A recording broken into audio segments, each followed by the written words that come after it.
First-century Christians never worshipped on Sunday. Are you breaking God's law? What if I told you that millions of Christians are unknowingly breaking God's law every single week? What if your Sunday worship, the tradition you hold dear, is not only unbiblical, but a deception that leads to judgment? This is not a theory. This is not speculation. This is historical fact. First-century Christians never worshipped on Sunday. And if you are ignoring God's Sabbath, you may be facing eternal consequences. But don't take my word for it. Let the evidence speak. And I challenge any skeptic, any non-believer, to disprove what you're about to hear. Fact number 1. The Bible never commands Sunday worship. Nowhere in Genesis to Revelation does God ever command his people, Jews or Gentiles, to abandon the Sabbath and worship on Sunday. Instead, in Exodus 20:8-11, God himself commands, "Remember the Sabbath day to keep it holy. The seventh day is the Sabbath of the Lord thy God. In it thou shalt not do any work." Notice something? God never said Sunday. The Sabbath is the seventh day, Saturday, not Sunday. But what about Jesus? Did he change the Sabbath? No. In Matthew 5:17, Jesus declared, "Think not that I am come to destroy the law, but to fulfill it." Jesus himself kept the Sabbath, Luke 4:16, and so did his disciples. Where is the verse where Jesus commanded Sunday worship? It does not exist. Fact number 2. The apostles and early church kept the Sabbath. Cut to Apostle Paul preaching. Acts 13:42-44. Paul preaches in the synagogue on the Sabbath. When the Gentiles want to hear more, do they meet on Sunday?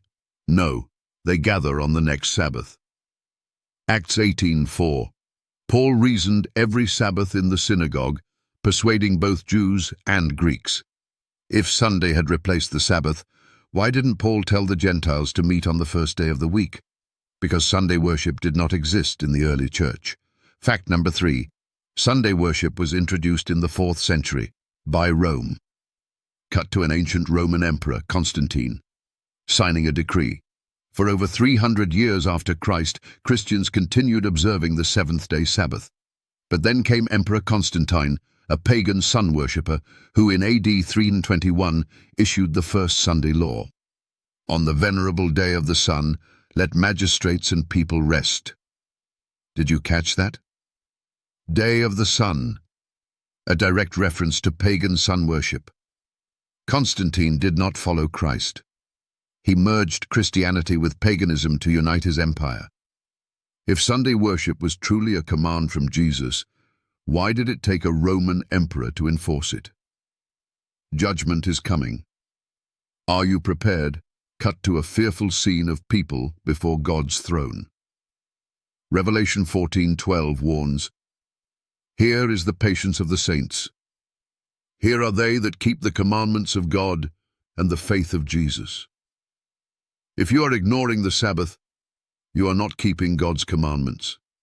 And on Judgment Day, Jesus will say to many, "Depart from me, ye that work iniquity." Matthew 7:23. Is this what you want to hear? I challenge anyone, any scholar, any theologian, any skeptic, to disprove these facts. Show me one command where Jesus changed the Sabbath. Show me one verse where the apostles kept Sunday. Show me one first-century document that supports Sunday worship. You can't, because the truth is clear. If you are worshipping on Sunday, you are following the traditions of men, not God. What will you do now? You have been warned. God's judgment is coming. The question is, will you obey the commandments of God, or will you follow man-made traditions straight into destruction? The choice is yours, but your eternal destiny depends on it. Like, share, and subscribe if you're ready to stand for the truth.